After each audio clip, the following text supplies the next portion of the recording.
If you have an idea that you genuinely think is good, don't let some idiot talk you out of it.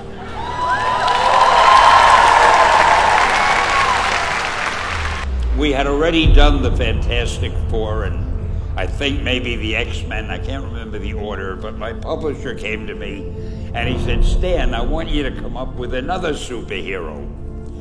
So I said, okay, and I went home, and when my publisher said do something, I'd better do it because I wanted to keep my job. I thought, what can I come up with now? And the most important thing in a superhero at first is the superpower. Once you get that, everything else comes along. So I thought, what power will I give a new guy? And I saw a fly crawling on the wall. And I said, hey, if I could get a superhero that could stick to walls and crawl on them, man, that would be cool. So I thought that was good. Now I needed a name.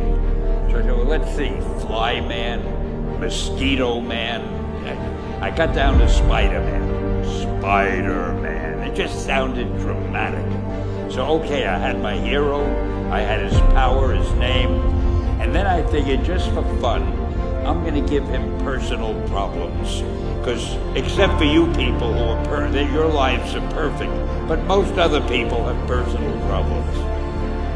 And then I thought I'd make him a teenager, because there were no teenage superheroes that I knew of at the time. So armed with all that wonderful material, those great ideas, I ran into my publisher's office and I told him. This was my reaction, the reaction he gave me. Stan, that is the worst idea I have ever heard. First of all, and he started to give me his, because he's a very logical man, very intellectual. First of all, people hate spiders, so you can't call a hero Spider-Man. You want him to be a teenager? Teenagers can only be sidekicks. And you want him to have personal problems?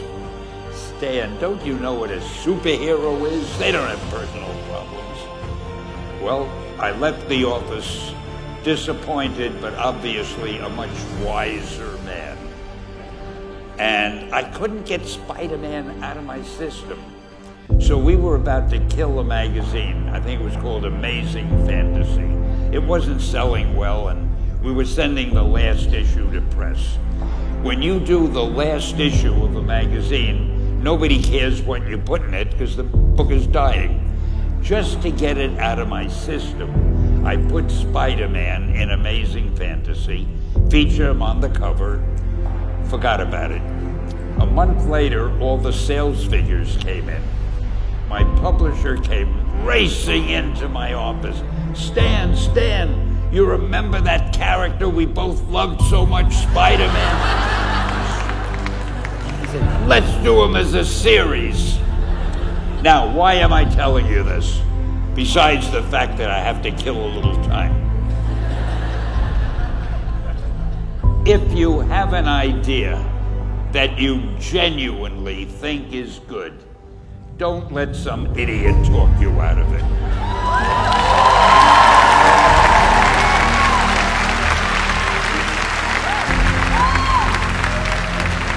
Now, that doesn't mean that every wild notion you come up with is going to be genius, but if there is something that you feel is good, something you want to do, something that means something to you, try to do it.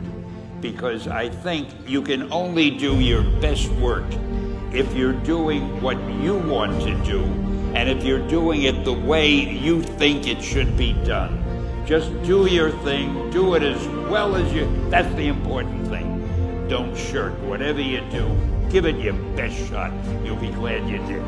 Excelsior!